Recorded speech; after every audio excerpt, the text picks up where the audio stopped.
E aí, galera, beleza? Se inscreva no canal e ative o sininho para receber as notificações dos próximos vídeos. Acesse a playlist e prepare-se para o vestibulinho da ETEC. Vamos resolver as questões de matemática e outras que envolvem cálculos do vestibulinho da ETEC do primeiro semestre de 2018, parte 1. Questão 7. Um fogo de artifício é composto basicamente por pólvora, mistura de enxofre, carvão e salitre, e por um sal de um elemento determinado, por exemplo, sais de cobre, como CuCl2, que irá determinar a cor verde azulada da luz produzida na explosão. Observe as representações dos elementos enxofre e cobre presentes em um fogo de artifício. A partir da análise dessas representações, assinale a alternativa que apresenta, respectivamente, o número de massa do enxofre e o número de nêutrons do cobre. Para resolver esta questão, você precisa de alguns conhecimentos. Vamos lá? Primeiro, temos um elemento químico X. O número que fica na parte de cima é o número de massa, e o número que fica aqui embaixo é o número atômico. Agora, o que é número de massa e o que é o número atômico? Número de massa é a soma do número atômico, que também é o mesmo que o número de prótons, com os nêutrons existentes no núcleo. O que é o número atômico? O número atômico é a quantidade de prótons existentes no núcleo do átomo. Por essas definições, podemos escrever o seguinte, que o número de massa A é igual a Z mais N. Olha lá, soma do número atômico com os nêutrons. Ou, o número de massa A é a soma dos prótons com os nêutrons. O número atômico é o mesmo que o número de prótons. E como que calculamos o número de nêutrons? Nêutrons é igual ao número de massa menos o número atômico, ou seja, o número de massa menos o número de prótons. Olha, não precisava de tudo isso aqui, mas eu estou aproveitando o momento para relembrar tudo isto com você. Agora nós temos o enxofre e o cobre. Queremos o número de massa do enxofre. Lembra que o número de massa é o número de cima? O enxofre é o S. Então, 32. Observando as alternativas, já dava para saber que era ou A ou B. Agora, o número de nêutrons do cobre. O número de nêutrons é o número de massa menos o número atômico. Então, 64 menos 29, 35. Então, aqui temos a alternativa B.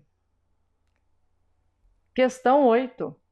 Lavoisier foi quem descobriu uma maneira de sintetizar o salitre em grandes quantidades, o que possibilitou um aumento sensível na produção e utilização da pólvora.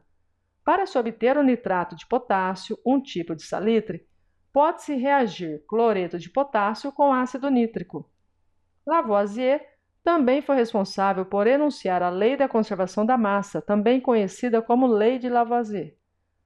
Em um experimento, para a obtenção de salitre foram anotadas as massas utilizadas, porém o aluno esqueceu de anotar a massa formada de nitrato de potássio, conforme a figura.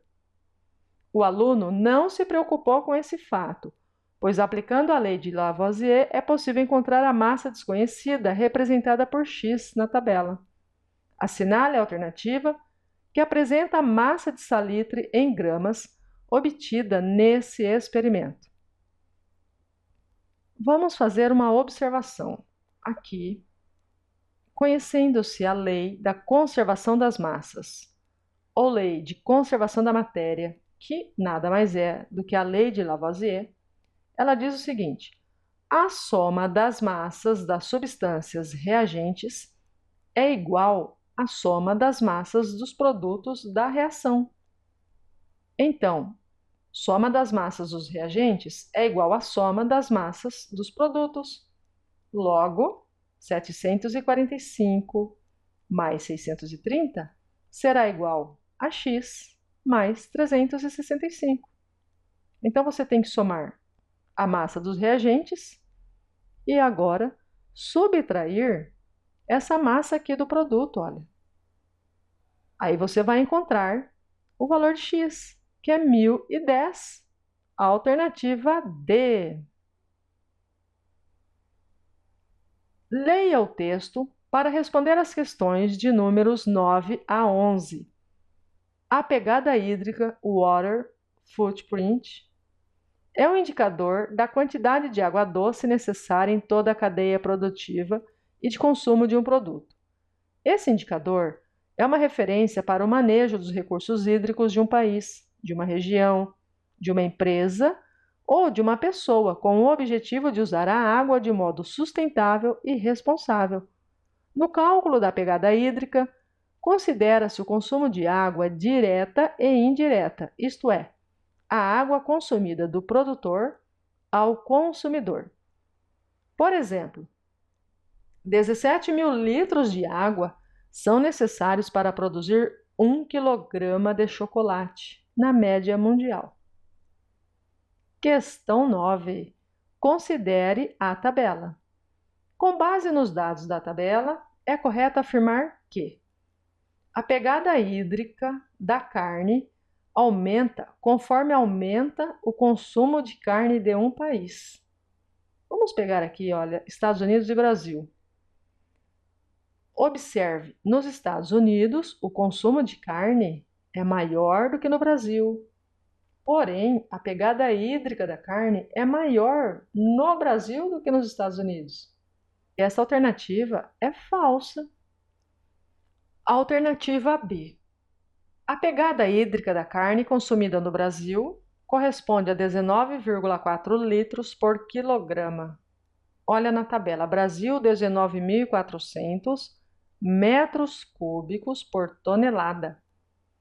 1 metro cúbico corresponde a 1.000 litros e uma tonelada corresponde a 1.000 quilos.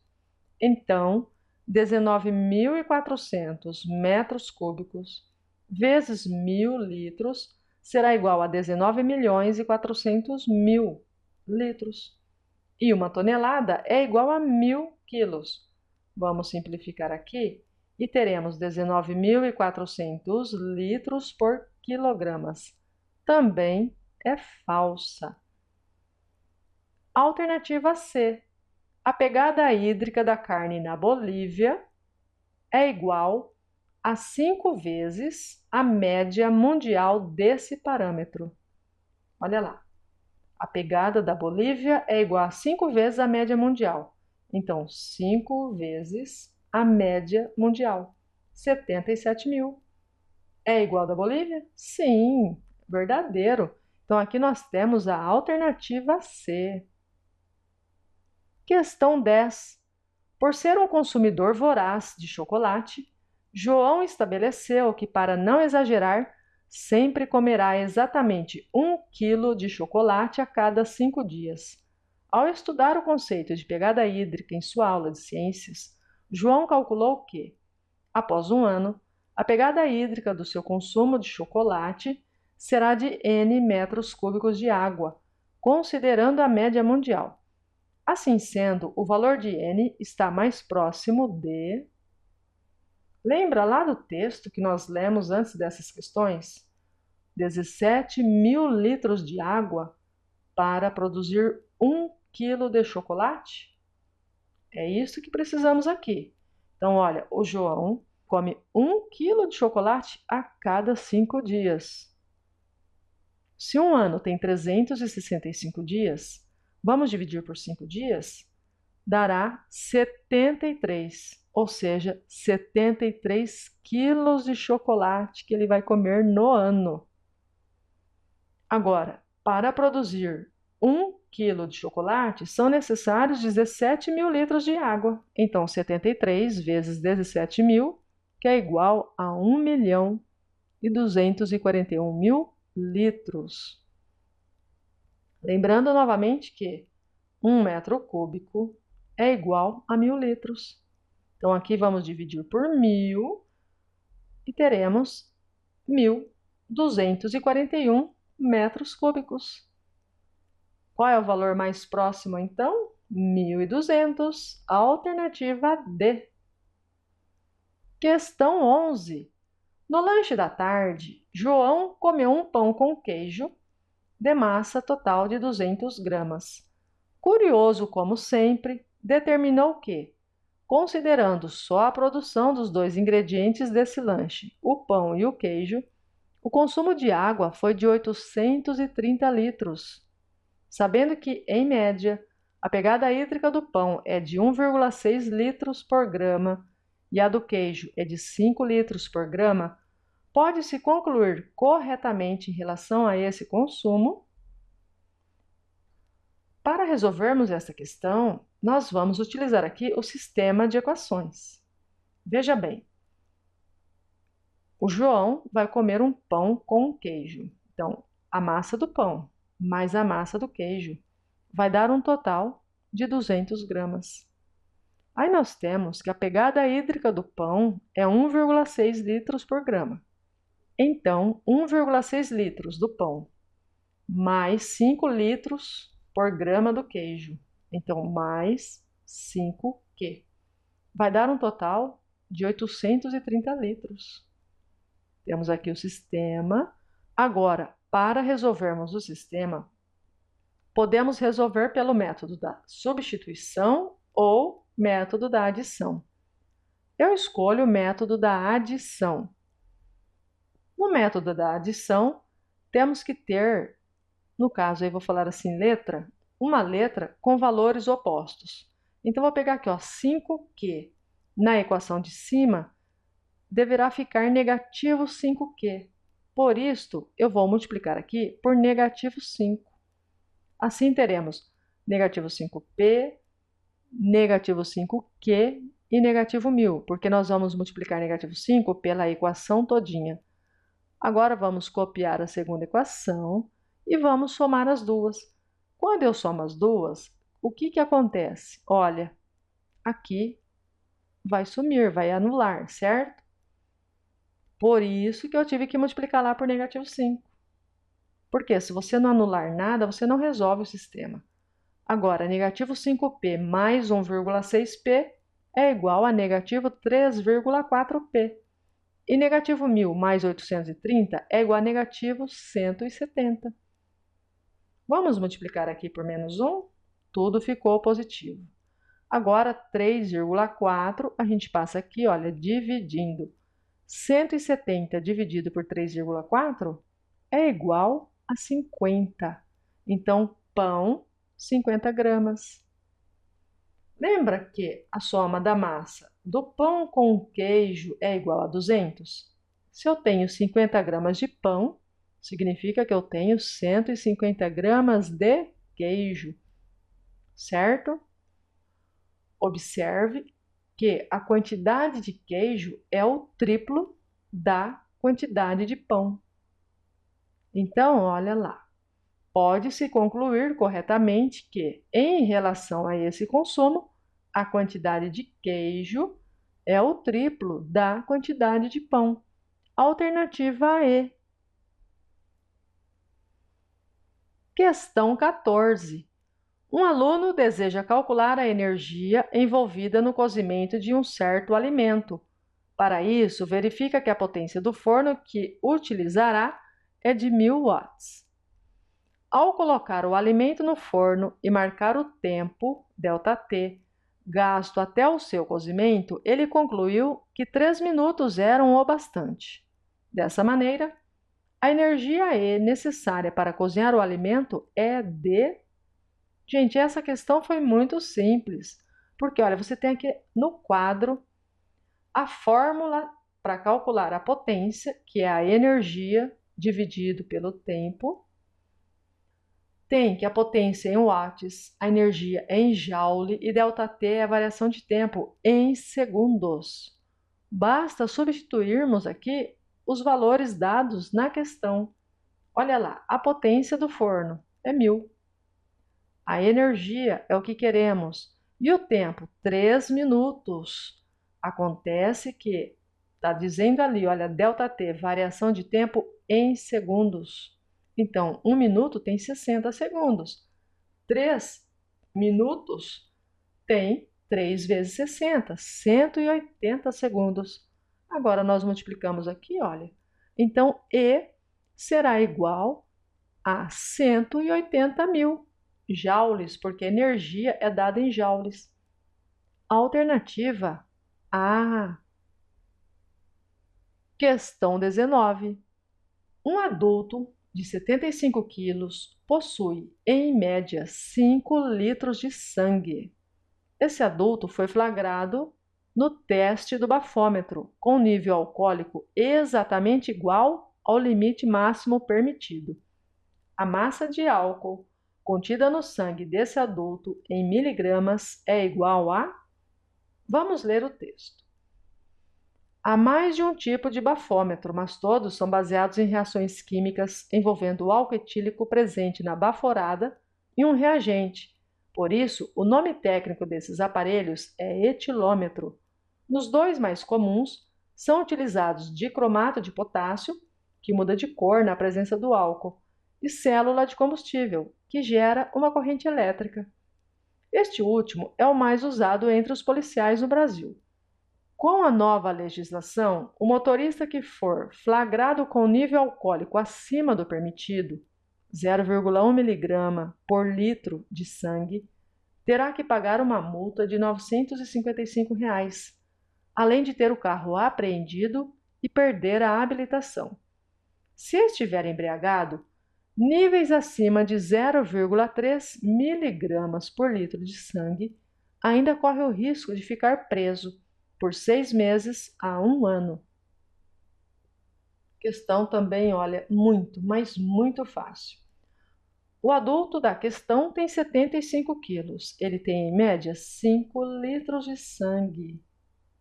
E ele foi flagrado com o nível alcoólico exatamente igual ao limite máximo permitido. Qual que é o limite máximo permitido? 0,1 miligrama por litro.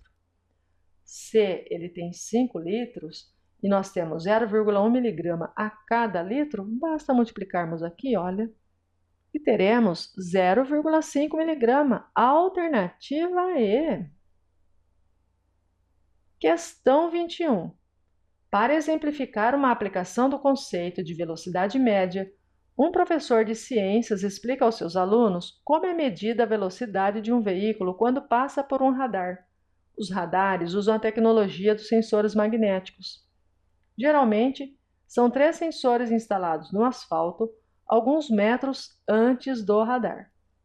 Esse equipamento mede quanto tempo o veículo demora para ir de um sensor ao outro, calculando, a partir daí, a velocidade média do veículo.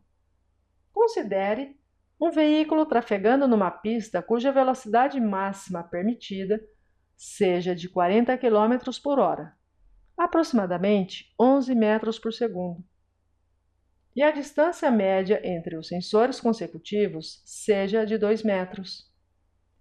O mínimo intervalo de tempo que o veículo leva para percorrer a distância entre um sensor e outro consecutivo, a fim de não ultrapassar o limite de velocidade, é aproximadamente de... Vamos lembrar que, para calcular a velocidade, basta dividir o espaço percorrido pelo tempo, certo? Olha os dados, está simples demais. A velocidade, 11 metros por segundo. E o espaço percorrido, 2 metros. Queremos saber em quanto tempo. Por que aqui não vamos utilizar 40? Porque se a distância está em metros e se o tempo está em segundos, a velocidade tem que estar em metros por segundo. Então, nós vamos utilizar o 11, né? Vamos trocar o t de lugar com 11, olha. Assim, teremos que t é igual a 2 sobre 11. Essa divisão de 2 por 11, essa divisão vai render uma dízima periódica. Então, temos que o tempo é igual a aproximadamente 0,18 segundos. Alternativa B. Questão 27. Leia os textos e considere o infográfico. Mata ciliar é a formação vegetal às margens dos rios, córregos, lagos, represas e nascentes. É considerada pelo Código Florestal Federal como área de preservação permanente, APP, com diversas funções ambientais. De acordo com o artigo 2º desse código, a largura da faixa de mata ciliar a ser preservada está relacionada com a largura dos rios, córregos, lagos, represas e nascentes, conforme mostra a figura. Fora do estuário, o trecho mais largo do rio Amazonas, não interrompido por ilhas, fica a cerca de 20 quilômetros da foz do rio Xingu, onde tem 13 quilômetros de largura. De acordo com o Código Florestal Federal, para o trecho de um rio cuja largura é 4% da largura do rio Amazonas, citada no texto, a largura da faixa de mata ciliar deve ser em metros igual a... O rio tem 4% da largura do rio Amazonas. E qual que é a largura do rio Amazonas? 13 quilômetros? Então, vamos calcular 4% de 13 quilômetros para encontrarmos a largura do rio. Agora, observando o infográfico, você deve notar que está tudo em metros. Então, vamos transformar esses quilômetros em metros. 1 quilômetro é igual a 1.000 metros. Então, 13 quilômetros, 13.000 metros. E 4% é 4 sobre 100. Vamos simplificar aqui? 4 vezes 130, 520 metros. Então, o nosso rio tem 520 metros. Agora, nós vamos para o infográfico, procurar ali, ó, largura do rio. Onde que está 520? Localizou que está aqui, ó, entre 200 e 600. Então, é nesse pedacinho. Agora, olha a seta, mata ciliar, 200 metros. Então, qual é a faixa de mata ciliar? 200 metros. Alternativa B. Percebeu que não foi assim tão difícil? Olha, é isso, acabou. Continuaremos a resolução das outras questões no próximo vídeo. Te espero lá, hein? Valeu! Não se esqueça aí do like, hein? Tchau, tchau!